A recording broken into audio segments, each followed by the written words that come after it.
dapat patawan ng 50% tax ang lahat ng content creators, maliit man o malaki.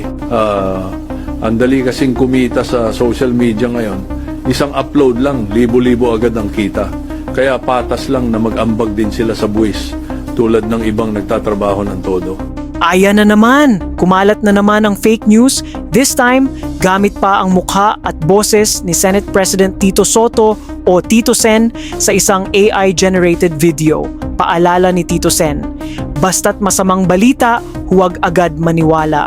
Ginamit daw sa pekeng video ang footage mula sa Senate presscon, pati mismong boses niya.